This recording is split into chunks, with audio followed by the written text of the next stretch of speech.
Hey, what's going on, y'all? My name's Devin. And I'm Dre. And this is the Dev and Dre SneakerCast. Hey, what's going on, y'all? My name's Dev. And I'm Dre. And pretty much, we're going to be giving you a rundown of just sneaker culture. So, unboxing videos, upcoming releases, and pretty much just everything sneaker related. So for this first episode, it's going to be the pilot. And we're just going to let y'all know about who we are and what we've been through in the game and how we've collaborated in the past and how we feel about the current state of the game. You know, I'll go first.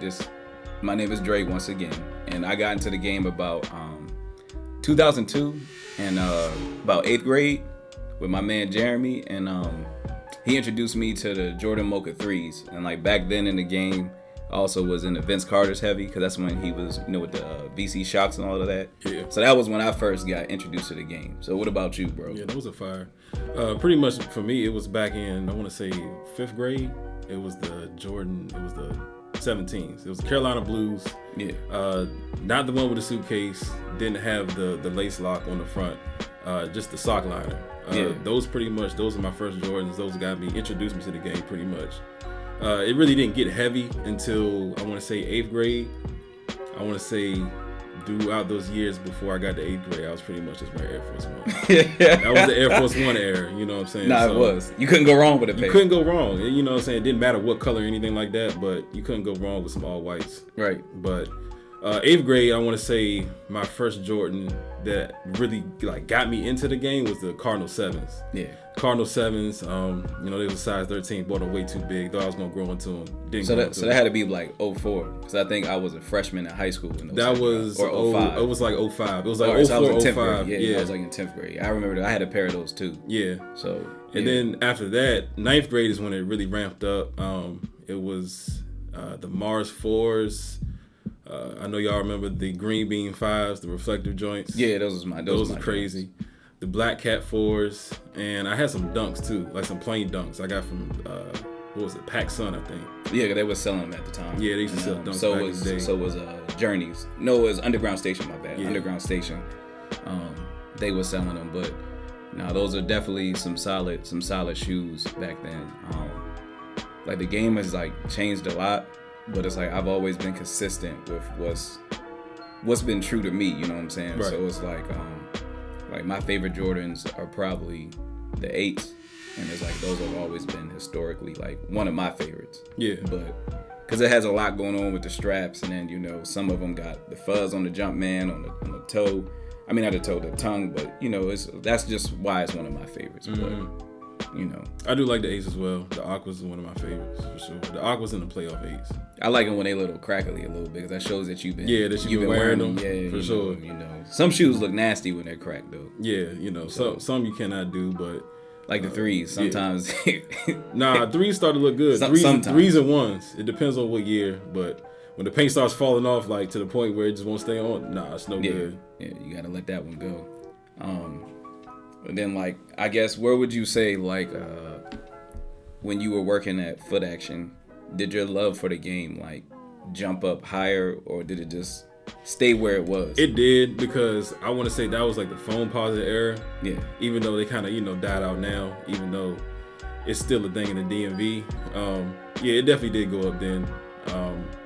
And just seeing everything before it even comes out, you know what I'm saying? It's kind of like having shoes early, but you really don't have them early just because you work there, you know what I'm saying? You get to see everything before it gets released to the public, you know what I'm saying? So, and I would say that also definitely helped me that you worked there, because had you not worked there, I don't think I would be where I am in the game, as far as certain shoes that, you know what I'm saying, my man didn't want, he would hook me up with, because we wear the same size. So it's things like that in that nature of the game, to where you could see the trajectory of how it used to be to where it is now. You know what I'm saying? So it's it's way different now. Yeah, it's so to say the game now, it's pretty much just bots, raffles, backdoor. If you ain't got a bot, you don't stand a chance of getting nothing, for real, pretty much. You know what I'm saying? Unless you get lucky on the Sneakers app with the draw, or what they call it, the Leo drop. You got to enter within the first 2 minutes. But yeah, the game's way different now. I really don't see it going back to what it used to be, especially with people camping out, fights and all that stuff. So But I mean, that was more fun. You get the network and all of that. You know what I'm saying? You get to meet new people.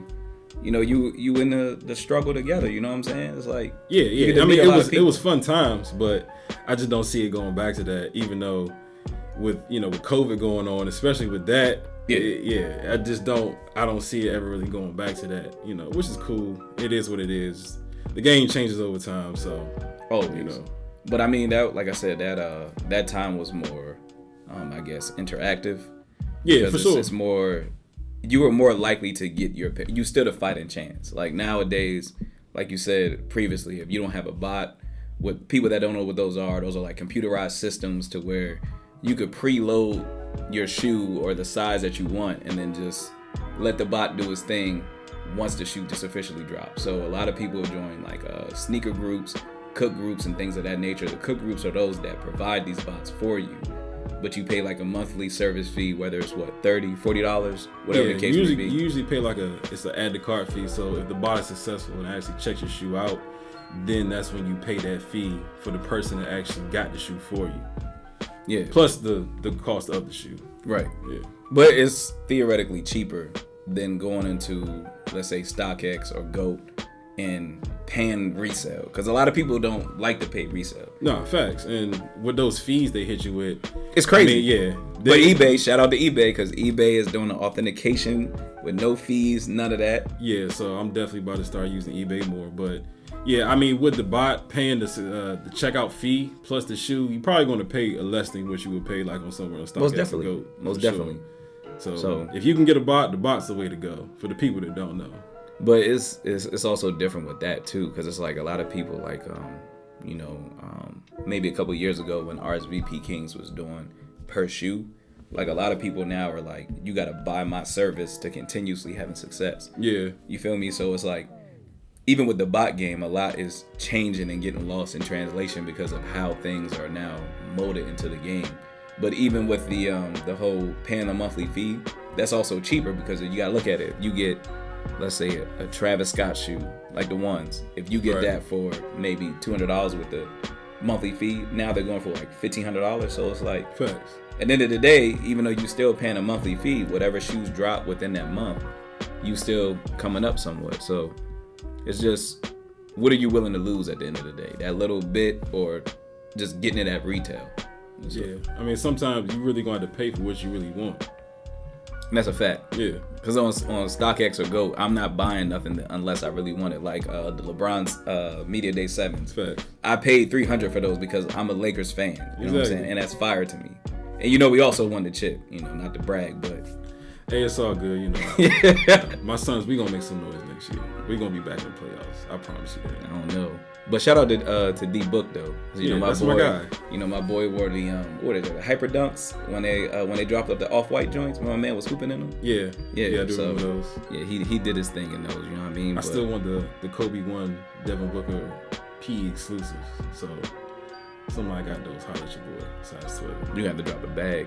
Hey, somebody got it. Somebody got it. It's not gonna be cheap. Nah, yeah, you're right.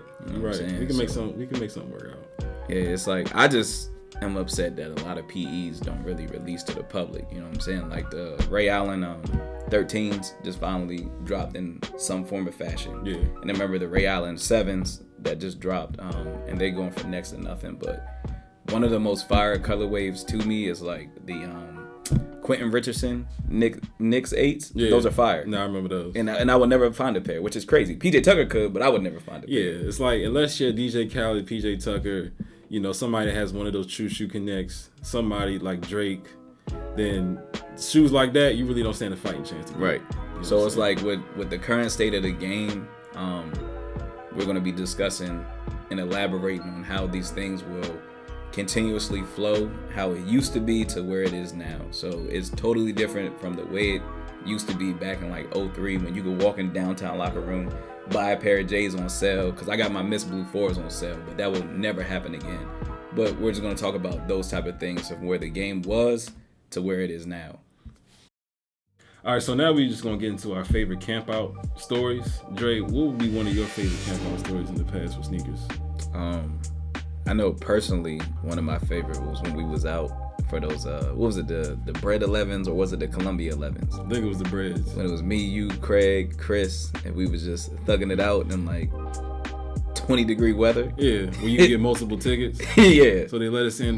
What they let us in like around midnight, I think. Yeah, it was around midnight. Yeah, and then you could get the tickets, and the ticket guarantee you the shoe. Right. And then you could just leave. Right. That was the best one because we didn't have to stay out there the whole night. You didn't, but it was also fire because you could legit go down in the line to each store and be like, "Yo, I want a ticket from here." That's there. what I'm saying. And they didn't care. You had like 4 tickets. Yeah, so you would walk away with multiple pairs and all of that. So I think that would be probably one of my favorites. Yeah. There's others, but I want to hear what's like your favorite one. So mine is probably All-Star Weekend 2012.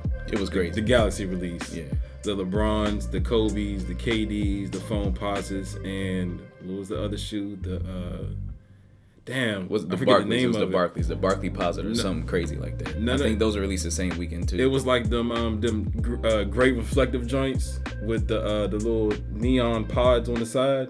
Oh, you know I know what you're talking about. Yeah. It's not the rookies, but I know what you're talking about. Yeah, I got brain freeze right now. I can't think of it. I know what you're talking about. Because that shoe ain't came out in a little while, but Yeah. that shoe. That shoe was probably the worst out of the collection. It was still cool though. It was cool. Yeah, but people went crazy over those too. Just to have something in that Galaxy joint. You know what I mean? That was probably my favorite joint, even though I took an L. I know I had the Big Bangs, and I know you did too. And which other ones did you have? I actually had all 3, but not at the same time. I still do have the KDs. I had the Kobe's at one point. I had the Big Bang LeBrons at one point. I never had the Foam Posits. Right, because those were crazy to get. Yeah, because I had the Big Bangs, and then my man Tone, shout out to Tone, he sold me the Kobe's. Those are actually in a size 11, but at the time it was all right. You know what I'm saying? Because I don't lace my shoes, so it was all good. You know what I'm saying? I wasn't tripping off that, but that was definitely one to remember. Yeah, I love that release. I don't think there's been an All-Star release better than that since then, to be honest with you. I don't know. I mean, the joint that we was at, was it 2015? We went to New York. That was a close second because it was fire. That was good because we were actually out there, but as far as like... Yeah, we was outside, so let them know we was outside. Yeah, and it was cold as shit. Yeah. But the quality of the shoes that came out that weekend, I don't think could compare to 2012. I don't know because New York. So it came out that weekend though. That New York weekend. I know the was Yeezys popping. came out. It did, weekend. which I got a pair, and they left me on the train by myself, which was crazy. I woke up like 7:00 in the morning Yeah, it was super early to take myself on the train. Where was we staying, in Brooklyn or something? And I went to the Bronx or whatever Foot Locker was selling them. Something like that. Yeah, they left me dolo. Now, if it was back then, remember the Xeon Flux came out too. Xeon Flux. I had. And we got a pair of those. That tweet went viral that I had. By the and way, then remember the Chrome Posits also released that week. Now I was standing outside for those. I was camping. I got the little wristband. They gave out wristbands at the Nike Town. Right. No, I'm sorry, not the Nike Town. Nike store. The Nike store. One of them in New York. But at the same time, you also met James Harden that weekend too, and he signed your jersey. Yeah, that was vicious. That was vicious. And then we went to the what was it? It was the rookie game, right? Yeah, we went to the rookie sophomore or the game. USA versus International, whatever they was doing. Rookie sophomore at that time. Yeah, it was in Brooklyn. No, the USA it was versus lit. It was lit, yeah, because yeah. Giannis was, I think he was a rookie back then or something like that. It was Zach lit. Levine. It was a whole bunch of people. Yeah, it was lit. He had on the Chrome boxes too in the game.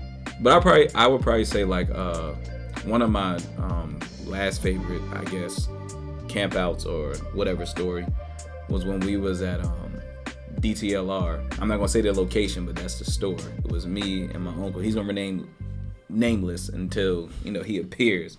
But you know what I'm saying? We was out there for the LeBron 9s. So you know what I'm saying? Yeah, that was the South Beach 9s. Yeah, we got a couple pair, but the reason why that was my favorite because there was a little boy in the crowd, and his mom was genuine, like my son, he needs a pair of these, and I was like, all right, y'all can get in front of us because he ain't want my size, so no harm, no foul. Right. So I did something good in the sneaker game. Yeah. But when it's 11's time, little Timmy, nah. Yeah, nah. Yeah. To the back. Remember on the concourse, my man said to get money, boys. He said the little kids out here crying because they get no shoes. Right. But yeah, I mean, but after that, what would be like your top 3 shoes if you had to choose? That's a hard one. But if I had to choose, I would probably say the Black Cement 3s, classics. You can't go wrong. Mine is kind of cliche because a lot of people say the same thing, but Black Cement 3s, the Infrared Air Max 90s, and the Atmos Air Max 1, the elephant print joints. Right. I know for a while you've been trying to acquire them joints. Yeah, I mean I did have them, but you sold them, which is I crazy. had to sell them for reasons. But it's cool, you know what I'm saying? It's crazy. They'll eventually come back one day. Right. who knows? You know what I'm saying? I might eventually get them again, but you know what I'm saying? It is what it is. No, but also, they're coming out with the SBs in that version of the Atmos elephant print, so stay tuned for that. Right. They are. I would probably say for me, like my number one Jordan would probably be the Jordan 8, like I previously mentioned. There's so many fire colorways that came with that, like the Bugs Bunnies, the Chromes, the Dornbacher, Dornbecher, whatever you want to call it, tomato. Y'all know what I'm talking about. But then a close second would probably be, I'm a lover of the 12s for some reason. I just like the way that shoe is shaped. Cause like I'm a pro Jordan and Nike type of guy. Right. Like without Kanye, I really wouldn't wear Adidas. Which is crazy because I used to have shell toes, but now it's just like wild time. Yeah, it just don't appeal to me no more. So it would probably be the 8, the 12, and then maybe the last one would be like the 6. Okay. That's one of my favorites as well. Because if I had to put that in my top, the 6s are definitely in my top Jordans. Because nonchalantly, like when I look into like my collection, I just be buying 6s. Yeah. Or subconsciously, shall I say. Same here. I just got so many 6s, like the cigar champagne pack, the infrared pack, the maroons, remember the piston joints from like 2012, like the Oreos. I just had the Olympic joints. Remember the Olympics with all the colors so many, on them? dog. Like even the defining moments package. I had those as well, but that would probably be like, I still got my Carmines. They're about to come back out. We're gonna talk about. I need that those later. with the Nike Air. My joints are still clean. You know what I'm saying? Your boys stay clean. I don't like my shoes to get dirty. That's why I don't wear them too many times. But yeah, those are just my favorite 3. But within that, there have also been some times where I bought like questionable shoes that would be considered like as a nasty fit. And I think that's going to be one of the staples of this SneakerCast is we're going to talk about just nasty fits in general. So I'm going to start with talking about myself, but definitely in the comments, if y'all ever seen someone wear something nasty or y'all feel like something is nasty, just let us know and we'll talk about it. Because I know like back when I was younger, when my grandmother used to buy like my clothes, like I had a pair of lugs that I never wanted to wear because those are disgusting. Like that is crazy. They were like moccasin type Uggs because everybody was getting robbed for Timbs, and that was just nasty, bro. Yeah. Like wearing a velour suit with lugs is crazy. Like like what was she thinking? But that's just for me. So what did you buy that was questionable? Well, even though Nike boots was the thing, I would say Nike boots, bootcut jeans in a North Face.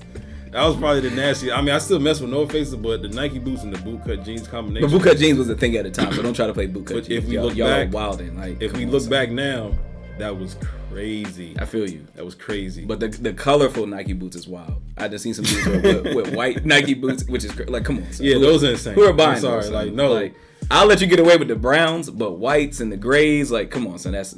What are you doing? That was crazy at that point when they start doing like the woven patches and shit on the side. Like they started to get out of control. But that was wild. Yeah, but it is what it is. But like we said, whenever y'all see something or y'all can think of something that was nasty, just let us know and we'll talk about it at the end of every episode because that's a recurring thing because people be wearing some nasty things. Put your nasty fits in the comments section right, so we can talk about it. And that's a fact.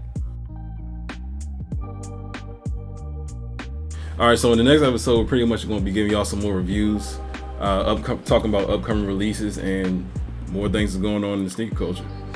And we're also going to talk about nasty fits. Like I said, it's going to be a staple because people is moving crazy out here in these streets. But again, this is just opinionated. So don't be running up on us saying, you said this was hot, so I copped this, I copped that. It's opinionated. Man, fuck all that. People should know.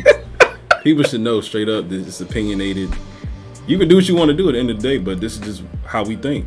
And that's a fact. So the next episode we'll see, you know what I mean? Cheers, toast, all like, that. Comment, subscribe. What we on? We on IGs, YouTube, Facebook, Twitters, all that. DVDs, CDs, MP3s, flat screen TVs. And that's it.